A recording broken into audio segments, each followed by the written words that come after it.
Chapter 1. The Hidden Architecture of Excellence. Have you ever wondered why some people seem to effortlessly achieve their goals while others struggle despite having the same resources, the same time, and often even more talent? The answer isn't willpower. It isn't motivation. And it certainly isn't luck. The answer lies in something far more fundamental, something operating beneath the surface of every successful person's life: their habits. This book reveals a truth that most people spend their entire lives overlooking. We think success is about making big decisions, about those pivotal moments where we choose our path. But the reality is far more profound and, frankly, more empowering. Success isn't built in moments of decision.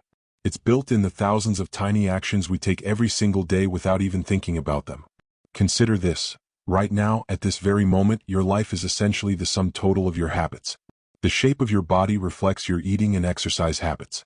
Your bank account reflects your spending and saving habits. Your relationships reflect your communication habits. Your career trajectory reflects your work habits. Everything you are, everything you have, and everything you will become is fundamentally shaped by the systems of behavior you've installed in your life, often without realizing it. The problem is that most people approach change completely backward. They focus on what they want to achieve instead of who they wish to become. They set goals without building systems. They rely on motivation without creating structure. And then they wonder why their New Year's resolutions fail by February, why their enthusiasm fades, why they keep returning to the same patterns that have held them back for years. What if there was a different way? What if instead of fighting against your nature, you could redesign your environment and your routine so that the right choices became automatic? What if you could make success inevitable rather than difficult? That's exactly what this framework offers. It's not about becoming a different person overnight. It's not about summoning superhuman willpower or maintaining constant motivation. Instead, it's about understanding the science of how habits actually work and then using that knowledge to build a system that carries you toward your goals automatically. The transformation begins with a simple recognition. You don't rise to the level of your goals, you fall to the level of your systems.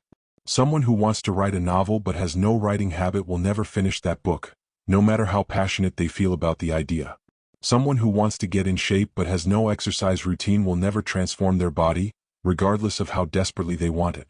The desire means nothing without the system to support it. But here's where it gets interesting.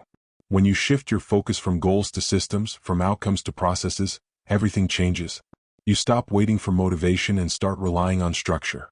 You stop fighting yourself and start designing an environment that makes good choices easy and bad choices hard.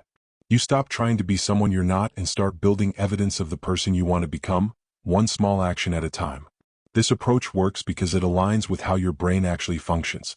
Your mind is constantly looking for ways to conserve energy, to automate decisions, to create shortcuts that free up mental resources for more important things. Habits are your brain's solution to this challenge. They're energy-saving mechanisms that allow you to navigate life without having to consciously decide every action. The question isn't whether you'll have habits. You already do.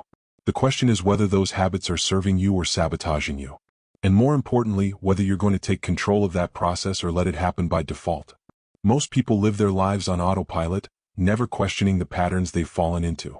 They wake up the same way, follow the same morning routine, react to stress in the same manner, and wonder why their lives never change.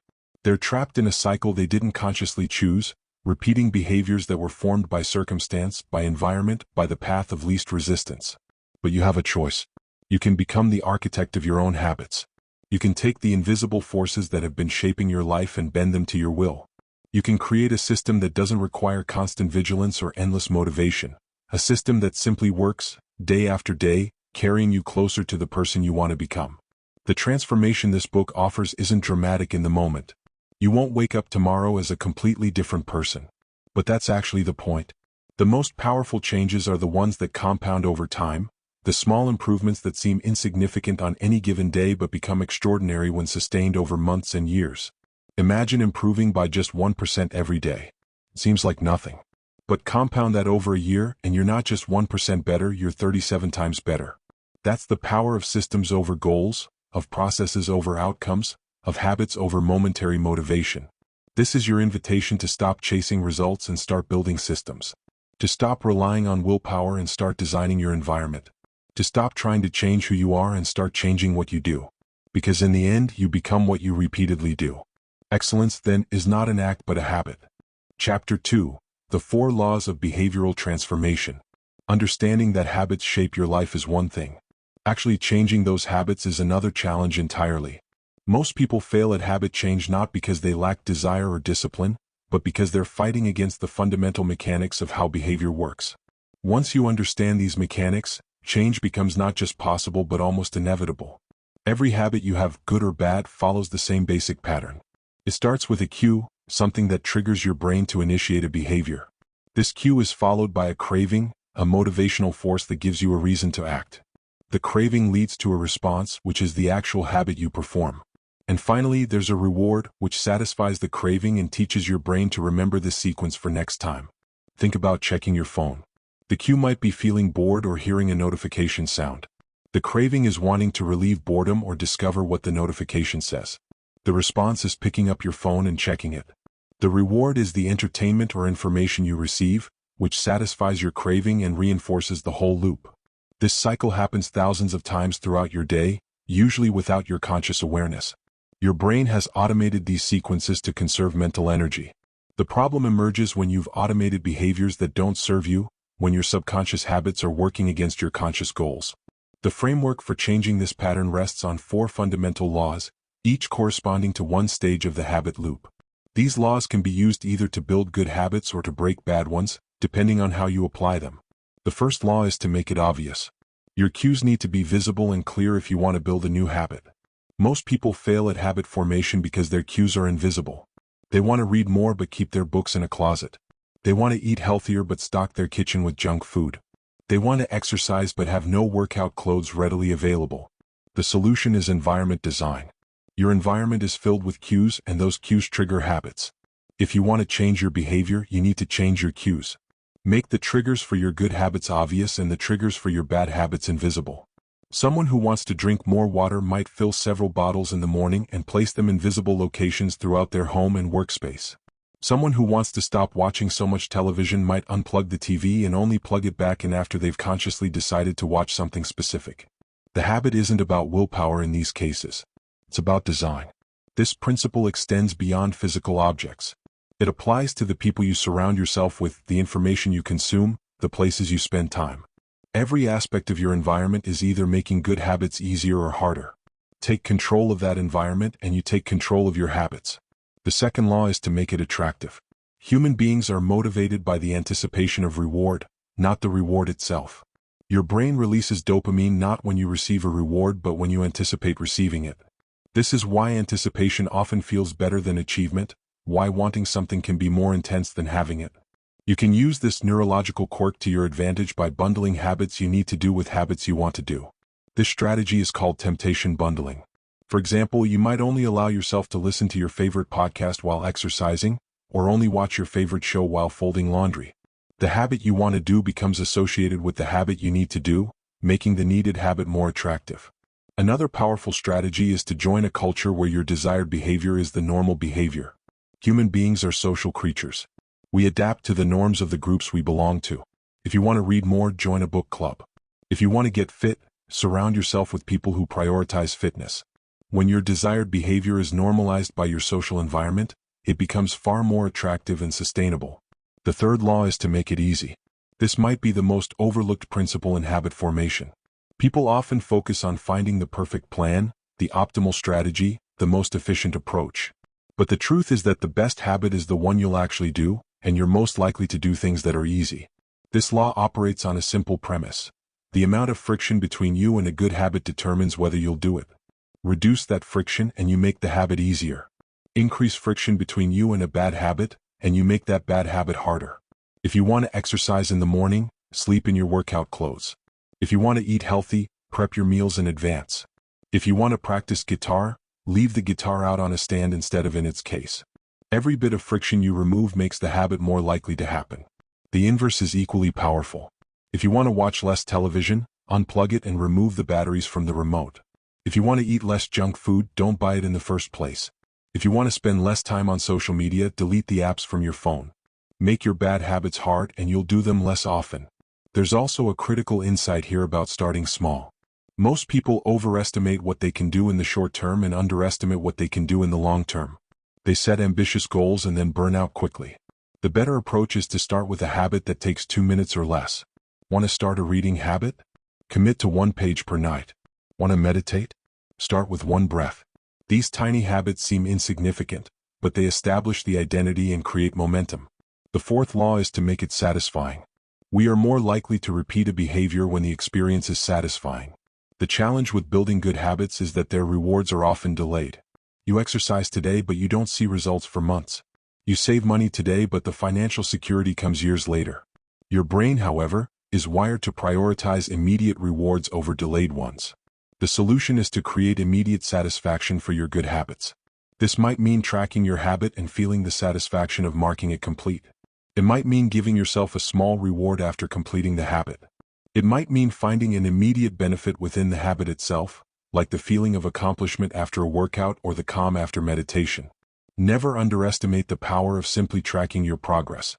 There's something deeply satisfying about seeing a visual representation of your consistency.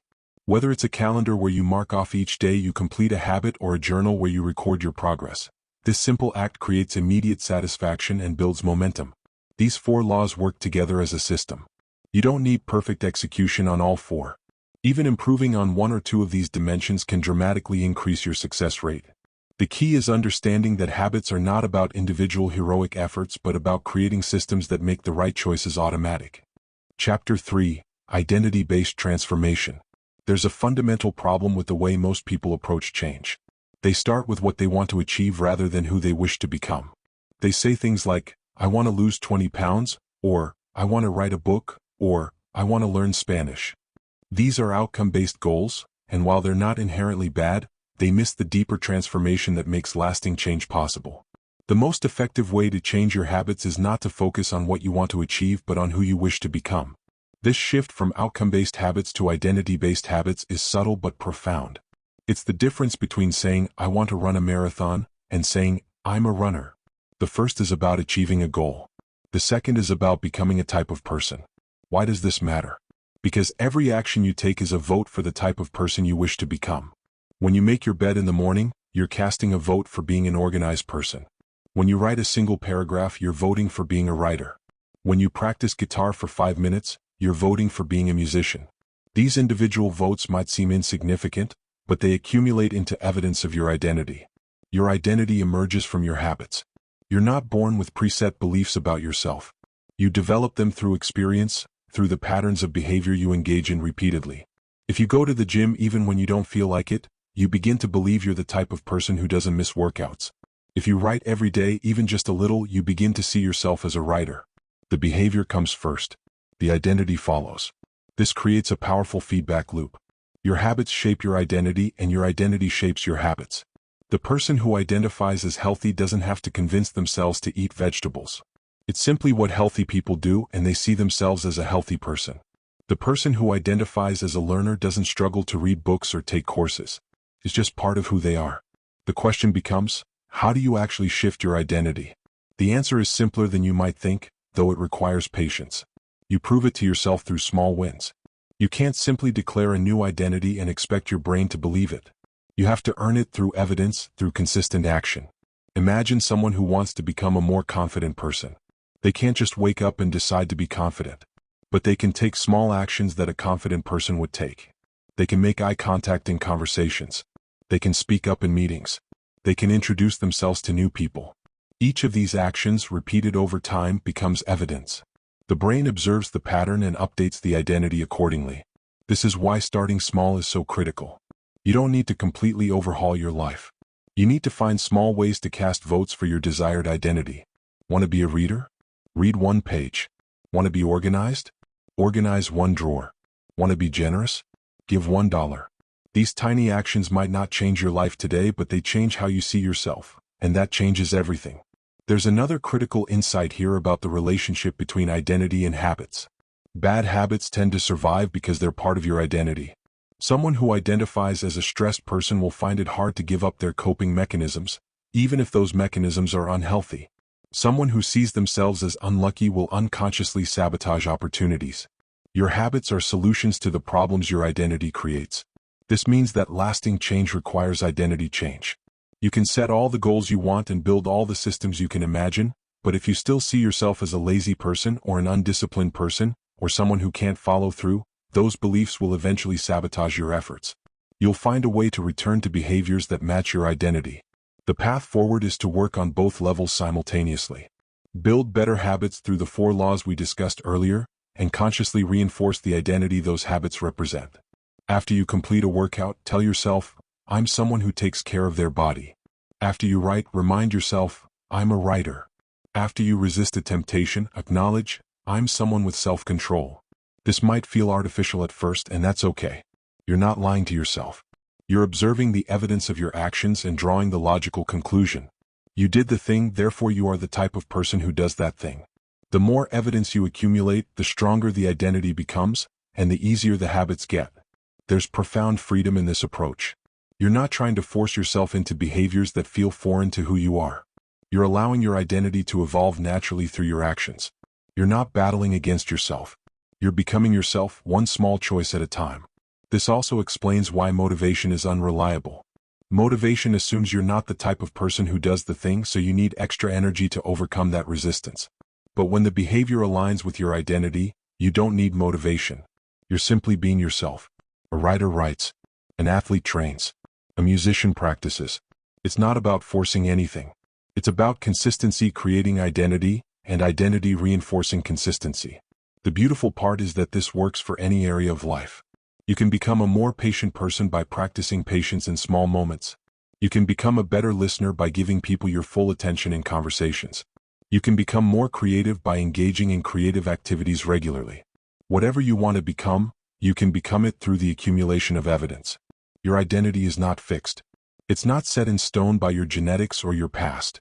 It's a continuous process of evolution based on your habitual behaviors. Every day you get to choose who you're becoming. Every action is a vote. The question is, are you voting for the person you want to be, or are you reinforcing an identity you'd rather leave behind? Chapter 4. Mastering the Long Game. Understanding how habits work is one thing. Building a single habit is another. But creating a complete system of habits that transforms your entire life? That's where most people get stuck. They master one area while neglecting others, or they try to change everything at once and burn out. The key to lasting transformation is understanding how to stack habits, how to maintain them through challenges, and how to continuously evolve your systems as you grow. Let's start with a concept called habit stacking. This is one of the most powerful techniques for building new behaviors because it leverages the habits you already have. The formula is simple. After I do existing habit, I will do new habit. The existing habit becomes the cue for the new one, creating a natural sequence that your brain can easily automate. For example, after I pour my morning coffee, I will meditate for 1 minute. After I sit down for dinner, I will share one thing I'm grateful for. After I close my laptop at the end of the workday, I will write down tomorrow's top priority. These connections work because they attach new behaviors to established ones, piggybacking on neural pathways that already exist. The beauty of habit stacking is that it creates a network of behaviors rather than isolated actions. Over time, your day becomes a series of connected routines, each one flowing naturally into the next. Your morning routine stacks together. Your work routine stacks together. Your evening routine stacks together.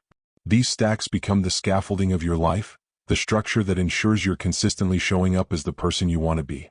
But here's where it gets challenging. Even with perfect systems, life will disrupt your habits. You'll get sick. You'll travel. You'll face unexpected emergencies. Your schedule will get thrown off. This is where most people fail. They miss a day, then 2 days, then a week, and suddenly the habit is gone. They think they've failed, so they give up entirely. The solution is to plan for disruption. Never miss twice. This simple rule acknowledges that life happens and perfection is impossible, while also maintaining the importance of consistency. If you miss a workout, make sure you don't miss the next one. If you skip your morning routine, get back to it the next day. The habit doesn't break from a single missed instance. It breaks when you stop caring about getting back on track. There's also immense power in having a minimum viable version of every habit. On days when you're exhausted or busy or traveling, you might not be able to do your full workout routine. But you can do 1 push-up. You can't always meditate for 20 minutes, but you can take 3 deep breaths. These minimum versions keep the identity alive even when circumstances aren't ideal. You're still showing up. You're still being the person who does these things, even if you're doing them in a reduced capacity. Another critical insight for long-term success is the concept of never letting your habits become stale. What works for you as a beginner won't necessarily work for you as an intermediate or advanced practitioner. Your habits need to evolve as you evolve. This means periodically reflecting on your systems and asking, is this still serving me? Is there a better way? Am I challenging myself enough, or have I plateaued? This is where tracking and measurement become essential. You can't improve what you don't measure. By tracking your habits, you create awareness. You see patterns. You notice when you're slipping. You identify what's working and what isn't. This doesn't have to be complicated. A simple journal or a habit tracking app is enough to create the visibility you need. But be careful with measurement. The metrics you choose will shape your behavior, so choose wisely. If you measure your worth by the number on a scale, you might develop unhealthy behaviors around food and exercise. If you measure success only by income, you might sacrifice relationships and health. The right metrics align with your values and support the identity you're building, not undermine it. There's also the challenge of motivation over time. In the beginning, new habits are exciting. Progress is visible. You feel the momentum. But eventually the novelty wears off. You enter what's often called the valley of disappointment, where you're putting in consistent effort but not seeing dramatic results. This is where most people quit, right before the exponential gains start to kick in. The way through this valley is to fall in love with the process rather than the outcome. You have to find ways to make the habit intrinsically rewarding, not just a means to an end. The runner who only runs to lose weight will quit when the weight loss plateaus.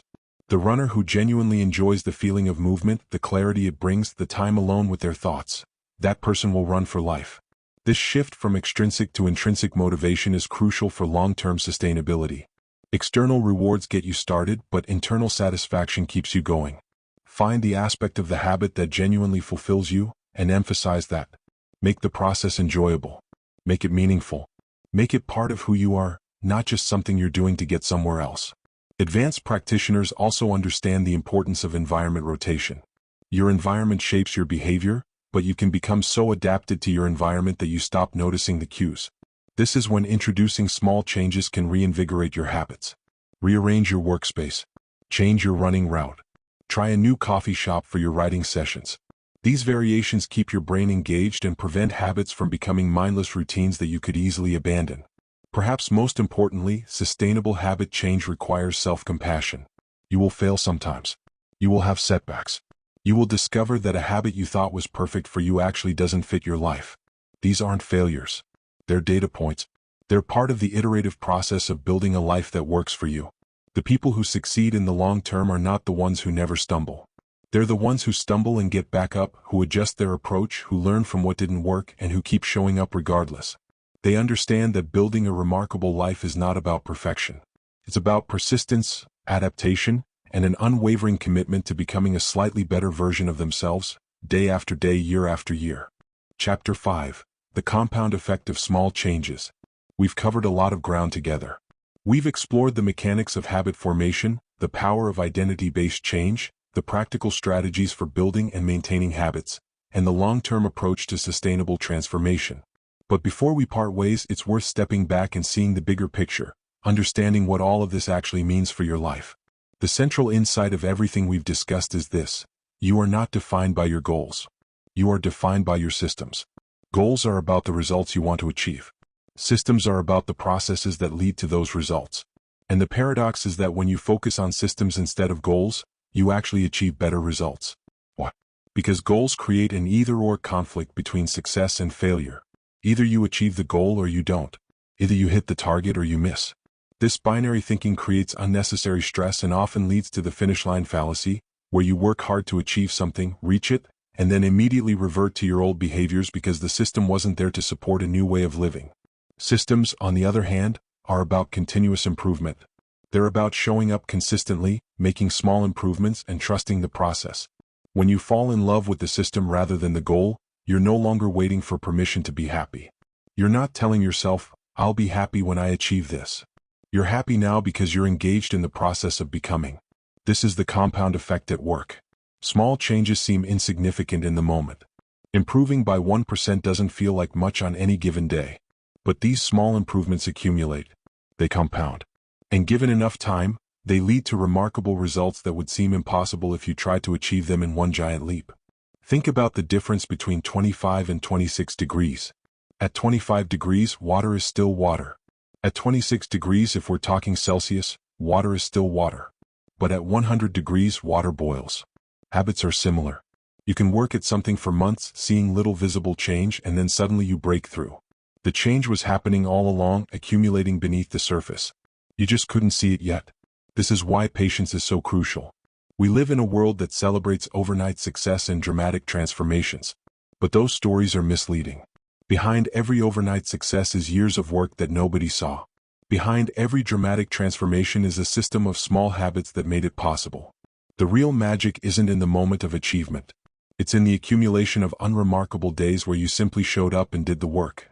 Your life right now is essentially a lagging measure of your habits from the past. Your bank account is a lagging measure of your financial habits. Your weight is a lagging measure of your eating habits. Your knowledge is a lagging measure of your learning habits. You get what you repeat, not what you wish for. And that's incredibly empowering because it means you have the power to change your future by changing what you do today. The question is not whether you can change. You absolutely can. The question is whether you're willing to commit to the process, to trust the system even when you can't see immediate results, to show up on the days when you don't feel like it, to keep casting votes for the person you want to become. Remember that your identity is the ultimate form of intrinsic motivation. When your habits align with your identity, you're not forcing yourself to do things. You're simply being yourself. The writer writes. The athlete trains. The learner studies. It's not about willpower. It's about alignment. And here's the beautiful part. You get to choose your identity. You're not locked into being who you've always been. Every action you take is a vote for a new identity. Every time you show up, you're providing evidence to yourself that you are the type of person who shows up. And eventually, that evidence becomes undeniable. You believe it because you've proven it to yourself through consistent action. This journey of transformation is not linear. There will be setbacks. There will be moments when you question whether it's worth it, whether you're making progress, whether you're capable of change. In those moments, remember, you don't need to be perfect. You just need to get 1% better. You don't need to overhaul your entire life overnight.